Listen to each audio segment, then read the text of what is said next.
guys, bienvenue de retour chez Menji. Et aujourd'hui, on va parler de voyage, on va parler de Lubumbashi, on va parler de Racine, with the one and only, as you can see, fraîche de Lubumbashi. Ngamoko. Yomoko. Mais en tout cas, merci d'avoir fait du temps. Merci pour l'invitation, en tout cas. J'apprécie beaucoup. De rien. Star Labisso. Mais en tout cas, j'avais vraiment beaucoup aimé quand j'avais vu que tu étais à Lubumbashi. Comment tu es resté là-bas longtemps, 40 jours. 40 pour ta jours. première fois. Première fois, Et oui. c'était aussi la première fois Première au Congo. fois au Congo, première fois en Afrique. Regardez, il part directement, il tape 40 jours. Il faut. Hey. Ouais. Non, franchement, en tout cas, ça m'a vraiment inspiré de te voir là avec tes tantes et que tu étais vraiment tout proche comme ça. C'est pas que tu es parti et surtout que tu étais aussi allé loger chez la famille. Oui. Parce que, en tout cas, moi, comme avec moi, je dis non, moi, c'est l'hôtel. Parce que tu vois, tu as encore peur, peut-être tu connais pas, est-ce qu'il y aura ça, mais quand même, tu es parti. Et je voulais vraiment parler plus de ça. D'abord, je vais te donner le temps de te présenter, de dire aux gens qu'est-ce que tu fais, what are you doing in life, qu'est-ce qui t'a motivé d'aller à Lubumbashi, et puis on va continuer. Bon, en tout cas, je m'appelle Craig. For the people that speak English, Craig or Craig. Je suis un acteur, chanteur, futur réalisateur. Yes. Donc, be on the lookout. Yes. Et voilà quoi, j'aime chanter, j'aime danser comme elle sait très bien. Et donc, voilà, j'aime voyager aussi. Et voilà quoi. Et c'était quoi l'autre question? Non, l'autre question, je l'avais même posée trop tôt. En fait, j'ai encore le poser. Merci de t'avoir présenté. Tu es parti à Lubumbashi, destination, la première fois que tu es aussi au Congo, donc directement à Lubumbashi. Pourquoi pas Kinshasa et directement Lubumbashi? Qu'est-ce qui te lie avec Lubumbashi? Lubumbashi, c'est plus mon côté maternel. Oui. Ma maman, elle est née à Lubumbashi. Mes deux grands-parents sont nés à Lubumbashi. J'ai des arrière-grands-parents qui sont nés à Lubumbashi. Donc, tu vois, ça va vraiment loin. Et comme ma mère, elle est vraiment de là-bas, je me suis dit, tu sais quoi, comme j'avais entendu que ma tante allait partir, je l'ai directement appelée, j'ai dit, tu sais quoi, je veux vraiment partir à Lubumbashi parce que c'est vraiment, en fait, c'est vraiment like home, tu vois, comme tu as dit là tantôt, Waku et tout, tu vois, c'est vraiment home. Et comme j'ai jamais rencontré ma famille, surtout par exemple la famille de ma grand-mère maternelle, parce que ça va faire 20 ans qu'elle est décédée et j'ai jamais rencontré la famille, ma mère aussi, ça fait déjà 30 ans ou quoi qu'elle a vu la famille, donc tu vois, c'était vraiment, it was necessary. Et je me suis dit, tu sais quoi, je vais tout faire, je vais travailler pendant l'année pour payer mon ticket, pour tout payer. Comme ça, je peux partir et voir ma famille pour la première fois. Oh, wow. Donc, Et t'es pas parti avec ta maman, t'es parti avec ta tante? Non, je suis parti avec ma tante parce que ma mère, elle avait déjà un voyage planifié. Et voilà, mais en soi, je me suis dit, moi, je m'en fous. Je veux juste voir ma famille, je veux juste être là et juste être au Congo. Wow. Et déjà aussi bien de ta maman qu'elle t'a vraiment laissé et tout partir avec ta tante parce qu'en fait comme on sait tous nos parents elles ont toujours un peu peur tu vois, elles veulent bien nous accompagner des fois elles veulent justement nous accompagner pour notre sécurité, être là avec nous, tu vois, t'arrives même pas Kinshasa mais Lubumbashi. Déjà la langue, tu parles le Swahili? Assez, je dirais, j'apprends. Là, je suis vraiment en parce train que d'apprendre. j'avais vu là-bas, j'ai dit, il est fort. Non, mais ça fait déjà 2 ans que je suis vraiment en train d'apprendre le Swahili. Même quand je suis arrivé là-bas, j'ai dit, vous me parlez qu'en Swahili. Je sais pas français. Et avec mes tantes et tout, j'ai dit que le Swahili. Donc, j'ai bien, maintenant, je comprends beaucoup. Donc, donc comme c'est vraiment magnifique. Comme je disais que ta maman, elle t'a laissé en fait partir avec ta tante et tout. Elle avait un peu peur ou bien elle était vraiment contente et ouverte en fait avec l'idée que tu avais et l'envie de partir à Lubumbashi? Elle était très contente parce que de toute façon, elle aussi, elle voulait partir, mais comme j'avais dit, elle avait déjà un voyage planifié, donc c'était pas vraiment possible. Mais elle est très proche de ma tante, donc elle connaît aussi ma tante, c'est la petite sœur de ma grand-mère et elle savait qu'on allait voir la famille là-bas. Elle connaît aussi toute la famille là-bas, donc il n'y avait pas de problème. Il n'y avait pas de problème, ok. En tout cas, ça c'est vraiment super parce que moi, je suis vraiment trop envie de partir à Mbujimayi comme toi, Lubumbashi, it's like your home. Kinshasa, c'est là où on se retrouve tous. Ah, c'est là où it's like, hein? C'est comme mon oncle, il avait l'habitude de dire en Chiluba, il disait toujours Kinshasa, Djifuluba, Oh mon Dieu. Comment on dit ça? Il avait dit Bantaba, Mémé, tout le monde, en fait, tout le monde mélangé, tout le monde et à Kinshasa. Mais quand tu parles vraiment de Lubumbashi, Mbujimaï, c'est vraiment là où en fait, tu vois, tes racines, vraiment de où on vient vraiment. Et ce que je trouve aussi très intéressant, c'est que toi, tu as fait, c'est que tu n'es pas parti à l'hôtel, parce que je suis sûre qu'à Lubumbashi, il y a des hôtels avec Lubumbashi, c'est amazing. Mais tu as vraiment choisi pour aller avec la famille. Et ça, c'est quelque chose, je ne pense pas que tout le monde ose directement de faire, en plus 40 jours. D'où est venue cette idée et comment tu as vécu ça aussi avec la famille, vraiment à la maison? Peut-être tu vois, moi la poteau quand même, on doit le dire. Il y a certaines choses comme avec l'électricité. Par exemple, moi j'avais toujours peur, si je pars chez la famille, je n'aurai pas de l'eau ou bien l'électricité ou bien des choses, ou bien pas l'airco. J'avais aussi trop peur pour la chaleur. Comment c'était tout ça? Comment tu as vécu tout ça? C'était vraiment bien parce que moi, je suis restée chez une copine de ma grand-mère. Et tu vois, là-bas, ça aussi, je l'appelle Kambo. Tu vois, c'est ma grand-mère. Donc, toutes les femmes là dans la maison, c'est mes grand-mères. Donc, voilà, genre, il n'y avait pas de différence en fait. Et elle a une grande maison, une grande parcelle. Elle a des gens qui travaillent pour elle. Donc, c'était très, très confortable. On avait une grande chambre. J'étais avec mon petit cousin et ma petite cousine. Aussi de l'Europe? Oui, aussi. Ah, ok, ça donc, va. j'étais pas le seul. Ouais, ça va. T'avais quand même. Oui. Et finalement, voilà quoi, j'étais vraiment chez moi à la maison. Ok, bon, je vais pas mentir. Quand je suis arrivée là-bas, il n'y avait pas de wifi. J'ai fait, hé, Nzambe. J'ai fait, ça aussi, j'ai oublié. C'est pour cela qu'on dit oh, l'hôtel. Tellement qu'on est accro. Tu vois à quel point. Mais ça t'a fait du bien. Ça m'a fait du bien, mais je vais pas mentir. Avant que je suis partie, tu vois, j'étais en mode, I'm going to like disconnect from the world and like I'm gonna find myself. Et moi j'ai fait un jour, j'ai pété un câble. J'ai fait, donnez-moi la carte, donnez-moi donnez-moi le wifi. T'es pas chercher SIM orange là. Les SIM, tu vois, les cartes et tout. J'ai fait, désolé, j'ai besoin d'un SIM. Parce que, en plus, quand je suis arrivée à Lubumbashi, comme j'avais pas de réseau et tout, il n'y avait même pas du réseau pour envoyer un message. Donc, j'ai pas pu envoyer un message pour dire, je suis bien arrivé, il n'y avait rien. Donc, je suis sûre qu'il y avait des gens qui ont cru, bon, il est dans la brousse ou il est où, tu vois, parce qu'il n'y avait pas de contact. Et finalement, on a trouvé du Wi-Fi et même ça a pris, je crois, 1 semaine. Et après, j'ai dû prendre une carte pour mettre des gigas chaque jour, donc 1 giga par jour. Encore l'Internet au Congo, les amis. Laisse tomber. On te dit, tu as 15 gigas, tu peux même mettre 50 €, ça va finir. Tu montes sur Snap, on te dit, tu n'as plus rien, tu as payé 50 €. Instagram. C'est hyper cher. Et je trouve ça aussi très important, ce que tu as dit, c'est que quand tu es parti, tu te dis, oui, je serai déconnecté et tout, I will find myself, je vais faire ça. On aime trop en fait faire comme si, dès qu'on va arriver dans nos pays, qu'en fait, on va oublier qu'on a passé 20 ans ici. Non, t'es pas de là-bas en fait. Tu vois, c'est vraiment cette. C'est different reality. Oui, et c'est pas ta réalité. Même si tu veux, même si tu te dis que ici, voilà, j'ai beaucoup lu sur les problèmes qu'il y a en Afrique. On doit pas se comporter trop comme ça. On doit être humble. Il y a des choses qui vont te choquer. Moi, quand j'étais à Kinshasa, j'étais vraiment partie, je trouvais que j'étais un peu trop naïve. Je me disais, ouais, je pars chez moi, je serai chez moi, à la maison, donc il n'y a rien qui va me choquer, il n'y a personne qui doit venir me dire, Naza, moi, la poteau. Mais moi-même, il y avait des choses que tu savais pas, en fait. Même si tu vois. Et ça aussi, like another thing, avant, parce que je sais, j'étais en train de parler du wifi, mais l'aéroport. T'as eu peur? Ah ouais, parce que t'étais d'abord arrivé à Kinshasa. Je suis même pas arrivé à l'aéroport de Lubumbashi. Parlons de ça. Je suis arrivé à l'aéroport. Déjà, on devait payer un taxe Corona. Un taxe, ils ont inventé un taxe. $50. $50 qu'on devait payer par personne. Déjà, j'arrive à l'aéroport, je vois tous les gens là-bas. Et déjà, tu vois, on devait passer douane. On passe. On entend. Je suis rentré. En Swahili, tout ça. Oui, en Swahili, en Lingala, dans toutes les langues. Je suis rentré, j'ai jamais vu ça. C'était un choc culturel. Oui. C'était vraiment un choc à culturel. L'aéroport. J'ai jamais vu ça dans ma vie. Genre, j'étais vraiment là. I really felt white. I was like, wat gebeurt er hier? Excusez. I felt white. Tu sais, ça, c'est un truc que beaucoup, quand ils partent au pays, ils ont honte de dire qu'à un moment, tu te sentis blanc. Blanc de blanc. And that's true.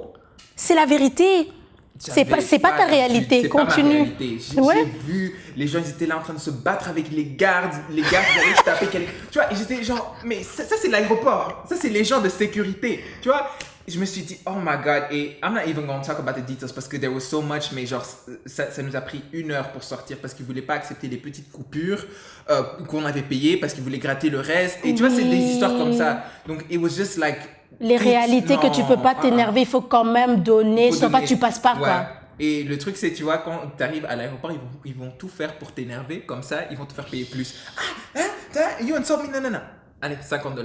$50. Et après, tu te fâches. Et, tu vois, ça et tu sors plus quand tu te fâches. C'était vraiment... Waouh. Donc, tu as vraiment eu, en fait, cet choc culturel, tu vois. Culturel dès que je suis arrivée à Lubumbashi. Voilà. Et je pense que c'est un peu une réalité que, des fois, on essaye vraiment de nier, en fait, que tu peux être congolais comme tu veux et tout, Zaz, que tu te dis ici, parce qu'il y a vraiment des gens, ah, Zaz. Tu es Zaz de la diaspora. Tu n'es pas Zaz de Lubumbashi ou Kinshasa. Ou de Mbujimaï, c'est pas la même chose. C'est pas la même chose. Waouh. Donc, explique, donc tu arrives à la maison et c'était comment en fait de revoir en fait ta famille que tu voyais juste par les photos, par Facebook.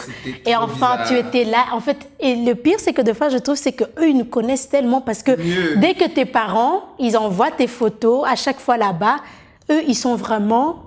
Ils te voient grandir, tu es vraiment leur petit et quand toi t'arrives, ils te disent des histoires que ta mère a dit. Eux, ils n'oublient rien, que toi-même tu savais même pas. C'était comment pour voir ta famille? C'était trop bizarre parce que comme tu as dit, tu vois, tu gardes le contact via Facebook, via les photos, mais allez, je sais pas, genre juste les voir comme ça et on a pris des photos et tout, j'ai fait genre, c'est trop bizarre parce que moi aussi je vais partir en 2020, donc à cause du corona, on n'a pas pu partir, donc là, it was like 2 years que j'étais là en train d'attendre et j'étais là et je dois partir à Lubumbashi. Après, j'avais aussi peur pour prendre le test PCR parce que si c'était négatif, je pouvais pas partir. Et j'avais travaillé pendant l'année scolaire pour payer le ticket, c'était 1250. Et je savais même pas comment j'allais payer. Donc, quand je suis arrivé là-bas, genre, it was surreal. It was like, ok, genre, ça c'est ma famille, ça c'est la cousine, nanana. Et c'était genre vraiment family. Genre, j'étais chez moi. Directement, tu l'as senti. J'étais vraiment rien à dire chez moi. Et c'était quoi la première chose que tu as mangé? Bukari, c'est le foufou en swahili. Ouais. Bukari, na kuku, na malaki, vous-même vous savez, avec des haricots, vraiment un truc de katanga et tout, on a mangé ça et genre j'étais trop content parce que j'ai pas bien mangé dans l'avion et genre là j'ai mangé, j'étais comme ça, tu vois, avec mes boules de foufou, c'était bien. Waouh. Et quand tu es parti là-bas, avec quel état d'esprit tu étais parti? Qu'est-ce que tu voulais retirer de Lubumbashi? Moi, je voulais vraiment avoir like peace of mind parce que avant que je suis partie à Lubumbashi, ça allait vraiment pas, même les études et tout, j'étais not in a good space mentalement et tout, j'étais fatiguée, genre quand je tous les genre la Belgique t'a tapé, mais vraiment genre j'étais mort et je devais partir au Congo pour vraiment like to drink from the fountain, you know what I mean? Pour vraiment me retrouver, même spirituellement, je devais me retrouver parce que je sentais que genre j'étais pas du tout genre même là mentalement, tu vois. Donc quand je suis partie au Congo, comme je t'avais dit, je suis partie en mode je vais me déconnecter, vous n'allez pas me voir pendant 3 semaines. Tu as vraiment cru que... Je vais prendre une photo près de la rivière comme ça. Tu as dit que je vais aller faire les bilanga tous les jours avec ma famille. Et non. Et tu vois, quand je suis arrivée, j'ai fait des choses comme ça, mais c'était pas la même chose, tu vois. Et j'ai réalisé que je peux pas trouver peace of mind même au Congo, tu vois. Je dois trouver ça within myself. Mais c'est les expériences là que j'ai eues qui m'ont donné genre more of a different reality. Parce que j'ai remarqué, comme tu as dit, le Congo et la Belgique sont 2 réalités différentes. C'est pas la même chose. Donc, et c'était une chose que je savais déjà, mais quand je suis arrivée là-bas, je l'ai vécu, j'ai vu, tu vois. Donc maintenant que je suis revenu avec a different perspective parce que je sais qu'il y a des choses genre we like to overthink et tu vois faire des problèmes in our minds et tout, mais genre on a tout ici, on a tout. Moi j'ai été chez des gens que je connaissais, des gens de la famille et tout, ils habitent dans un truc comme ça, tu vois. Et moi je suis là, j'ai une chambre qui est comme ça, mais je me plains quand même parfois, tu vois. Et that's something that I have to remind myself, c'est vraiment que genre our reality and their reality, c'est different realities. Il faut vraiment comprendre ça. Faut pas venir au Congo en mode ah ouais, je vais retrouver ça, et ça va être comme je veux, comme avec l'électricité et les coupures et tout. Ça va pas être la même chose parce que c'est une autre réalité, une autre façon de vivre. Donc, j'ai vraiment vécu ça pendant 40 jours. Waouh. Et tu sais, je suis tellement contente qu'enfin on est à l'aise en fait de dire des choses comme oui, je suis arrivée au Congo et j'étais le blanc, je suis arrivée au Congo, j'ai eu un choc culturel et tout, parce que quand on parle vraiment de fois, on met vraiment dans notre tête like je vais vraiment être comme les gens là-bas. Ouais, je veux vraiment être comme les gens là-bas. Ben, on a des autres réalités et tout. Est-ce que tu as eu des moments que, à part l'aéroport, que tu as vraiment pété un plan, vraiment que tu te dis ça, c'est vraiment pas normal? Moi, il y a eu un moment quand j'étais à Kinshasa, j'ai tellement pété les plombs, j'étais vraiment convaincue, les gars, voilà, je voulais prendre l'avion, revenir. Parce qu'on était dans la voiture, la manière que mon cousin, il était en train de conduire, pour moi, c'était pour te tuer. Voilà, pour moi, il voulait me saboter. Donc moi, je suis venue ici. Toi, tu es venu me saboter. Je dis, maman, il n'y a pas moyen qu'on arrive. Parce que, je te dis, les voitures, ils sortaient, il a insulté. Et j'ai eu vraiment... C'est aussi la première fois que j'ai eu vraiment un panic attack. Vraiment que je fais... Et tu savais pas comment... Et je savais pas, j'ai pas su comment j'allais survivre et j'ai eu peur. J'ai vraiment eu peur. Je me suis dit, c'est pas bien ici, c'est pas normal. Est-ce que tu as aussi eu des situations comme ça qui t'ont laissé vraiment totalement hors de toi? Non, pas... Allez, if I really think about it, pas en particulier. I don't know, genre... J'ai eu a lot of good moments, mais comme je suis restée aussi 40 jours, après 20 jours, après 2 semaines... Toi aussi, 40 jours, vraiment. Mais parce que tu vois, moi, en mode, comme ça faisait 2 ans que je voulais partir, même avant ça, je voulais déjà partir au Congo, tu vois, donc j'étais là en mode, moi, je m'en fous, je m'en fous, je vais partir 40 jours, je vais bien rester là-bas, je vais vraiment être un villageois, tu vois, j'ai dit, je vais vraiment être les gens. Toi, t'étais trop naïve, hein, t'avais aussi cru ça.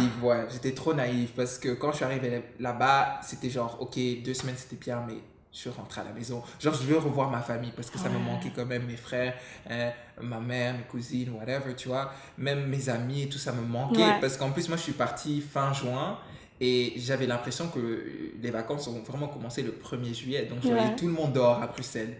Tout le monde, les examens sont finis, donc tout le monde est dehors. Et parfois, j'étais tout seul dans la parcelle, j'écoutais ma musique et j'étais genre down, tu vois, parce que j'étais là, il y avait personne de mon âge en fait, vraiment de mon âge, pour vraiment dire, Yaya, viens, on va sortir, viens, on va regarder là-bas, tu vois, donc c'était toujours en mode, on sort, tu vois, quand c'est possible de sortir, ou s'il y a quelqu'un qui vient nous chercher, et c'est pour ça, parfois, j'étais juste là en mode, j'aimerais vraiment juste retourner à Bruxelles, même pendant 1 semaine, pour avoir le wifi, pour avoir, même pour me doucher, tu vois, pour, Et tu vois, et tout ce choc-là, tu as eu parce que tu t'es pas bien préparé quand tu es parti. En fait, tu es parti avec cette naïveté-là de « je suis de là-bas, c'est mon pays, peu importe », tu vois.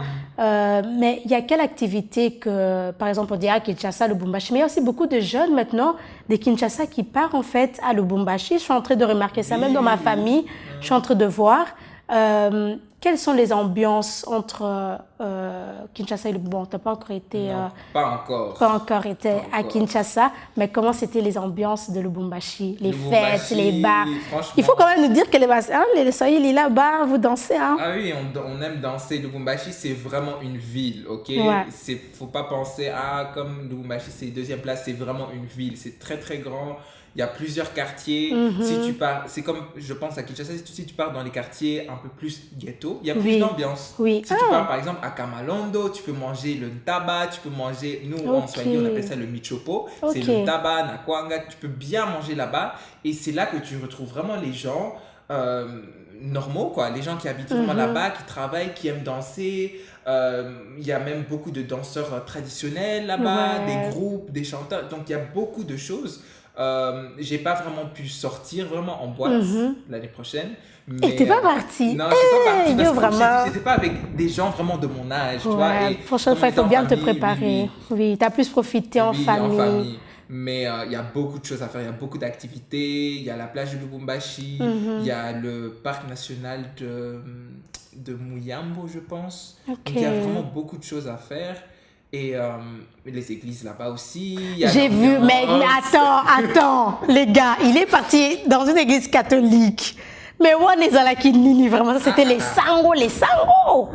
Je sais même pas si c'était une église catholique, je sais juste que c'était une église. Mais je suis rentré, parce que c'était l'église de ma arrière-grand-mère où elle allait prier dans celle-ci. Donc on est rentré là-bas et le pasteur il nous connaissait, il a dit oui, vous pouvez vous placer ici. On est rentré et tout. Au début, tu vois, c'était calme, c'était genre juste ils chantaient des louanges, nanana. Après, je crois il y a un gars, il est venu. Et genre, il a pris le micro, il a commencé à crier. Atalakou dans l'église. tous les gens, ils ont commencé à se lever, ils ont commencé à danser. Après, t'as eu les mamans là, traditionnelles qui sont là, ils ont commencé à danser. Même moi, quand j'étais DJ, j'ai dansé comme ça. À l'église. À côté de moi, elle était...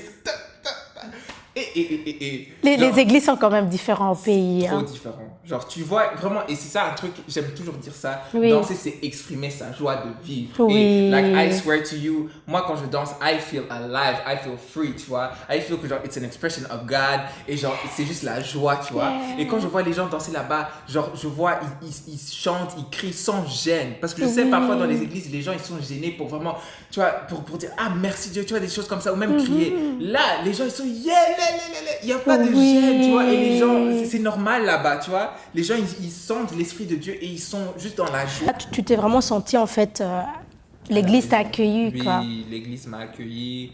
Les gens là-bas étaient très, très gentils. Les gens priaient pour toi, tu vois. Et c'était comme ici, mais fois 100, tu vois. Fois 100, c'était genre over the top. Mais j'ai beaucoup aimé parce que je me retrouvais dedans, en fait. Tu vois, like I found that spirit of dance and just of joy and expression of God. I found it there, tu vois. I really did. Donc, depuis que je suis revenu, genre, moi, je ne suis pas gênée, je ne suis pas du tout gênée. Je suis plus gênée, disons ça. Waouh, c'est vraiment magnifique. Et côté langue, est-ce que tes parents t'ont toujours parlé en swahili? Jamais. Et pourquoi? C'est quoi? Mais le truc, c'est ma mère, elle est née à Lubumbashi, mais elle a quitté Lubumbashi à l'âge de 4 ans avec sa maman et ils sont partis à Kinshasa. Là, elle a habité jusqu'à ses 9 ans et après, elle est venue ici, in Antwerp. Donc, elle a vécu à partir de 9 ans. À partir de 9 ans, tu vois. Donc, elle a grandi ici. Mais donc, à force de toujours de déménager de Lubum à Kin et trucs, elle a perdu la langue. Donc, même le lingala, elle ne comprend plus. Le swahili aussi, elle ne comprend pas. Et comme j'ai dit, le swahili, c'est plus le côté maternel. Donc, mes 2 grands-parents, ils sont tous les 2 de Lubumbashi. Mais mon père, il parle que lingala. Et en grandissant, il ne m'a jamais vraiment parlé en lingala. Donc, ça a fait que vers mes 16 ans, en fait, avant, je m'en foutais un peu. Mais vers mes 16 ans, comme j'étais entouré que par les Congolais, et encore nous, on va pas te louper. On va pas te louper. Tu sais pas parler lingala, les Congolais vont pas te louper. Tu vois, j'étais genre là, parce que parfois ils parlaient en lingala et je disais, oui, À partir de mes 18 ans, j'ai commencé vraiment à pratiquer le lingala, pratiquer le swahili. J'ai même acheté un livre de swahili de chez nous. Pas swahili, Tanzanie, comment on dit? Tanzanie. Non, j'ai acheté un livre de Lubumbashi pour vraiment apprendre. Mais ça aussi, c'est marrant parce que moi, je suis arrivé en Lubumbashi avec le mindset, là, maintenant, je parle swahili. Hakuna mambo. Je suis arrivé là-bas, je savais même pas, prononcer même une phrase. J'étais genre matrixé en fait, like I don't know, genre les mots sortaient pas de ma bouche, et tandis que je connaissais les mots, genre je comprenais, mais quand on me parlait, j'avais pas l'habitude de vraiment parler avec les gens, j'avais trop l'habitude de parler dans ma chambre et tu vois, et non, genre c'est différent. C'est pour cela on dit que des fois si nous on est ici, moi aussi j'ai arrêté un peu, j'ai aussi un peu diminué de dire je parle Chiluba et tout. Oui c'est vrai, je comprends Chiluba, je comprends totalement, mais quand on dit vraiment parler et tout, on me met maintenant là-bas en Bujimaï, déjà juste l'accent que lui va sortir de sa bouche, la personne qui est là-bas en Bujimaï, ça va d'abord te taper dans la tête. Et puis toi-même, c'est même pas lui qui va te dire qu'il faut même pas essayer. Toi-même tu vas comprendre. C'est ça, ça. Mais c'est quand même bien l'effort que tu avais fait de chercher. j'ai beaucoup de copines aussi qui pratiquent par exemple le Swahili et tout. Et on a dit, on va vraiment faire l'effort parce que si on ne le fait pas maintenant, désolé, moi je ne vais pas commencer à apprendre le Swahili et Lingala après 25 ans. Tu vois, on n'a pas le temps. Mais si on commence à pratiquer maintenant, même dans 2 ans max, on va bien parler. Comme on va retourner au pays, on va que parler Swahili ou Lingala là-bas. Et ça va vraiment, ça va devenir plus facile pour parler. Parce que tu vois, on est polyglotte, tout le français, néerlandais, anglais, beaucoup. Mais il est important qu'on parle aussi le Lingala et Swahili et qu'on sait au moins s'exprimer. Parce que c'est la base. Lingala et Swahili, c'est la base. C'est comme le Chiluba et Kikongo de base, c'est vraiment la base. Tu dois devoir parler.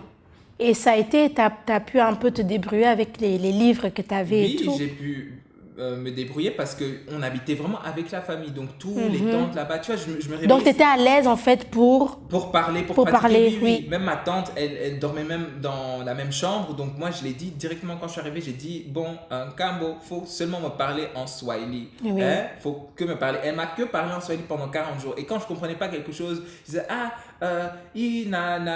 Kiswahili, iko nini, nanana. Et elle me disait, ça veut dire ça en Swahili. Et si tu veux dire une phrase comme ça, par exemple, maintenant je vais me laver, ça mitanawa maungu, tu dis comme ça, tu vois. Et c'est comme ça que j'étais plus confortable pour m'exprimer et pour parler en Swahili. Parce que sinon, j'allais pas m'exprimer parce que j'avais trop peur de faire des fautes et voilà. Mais j'ai beaucoup pratiqué ma langue. Wow, c'est super. Est-ce qu'il y a encore quelque chose que tu as envie vraiment de partager sur le Bumbashi, que tu as vraiment envie de dire aux jeunes qui veulent encore y aller, mais qui ont peur, par exemple, des avions locaux et tout, de certaines réalités? Est-ce qu'il y a un truc que tu veux nous encourager?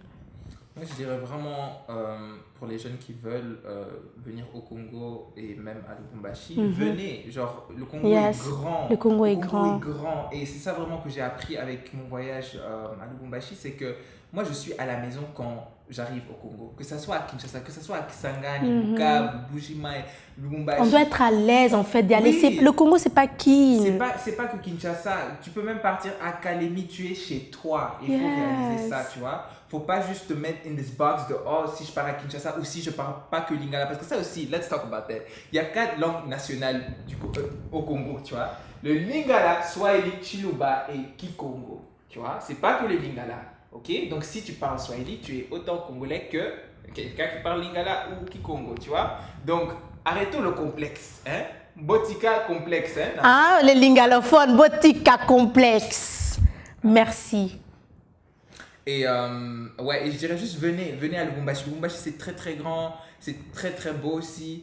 Il y a beaucoup d'activités à faire. Et voilà quoi, genre tu vas vraiment retrouver ta place là-bas, même si t'es pas congolais. Tu peux venir à Lubumbashi, c'est grand, c'est beau. Vous êtes welcome. Yes, thank you so much. Merci beaucoup d'avoir partagé ton voyage, d'inspirer aussi d'autres personnes de le faire. Et est-ce que tu as déjà dans ta tête une autre place là où tu veux aller au Congo prochainement? D'office, l'année prochaine, je vais partir à Kin et à Lubumbashi.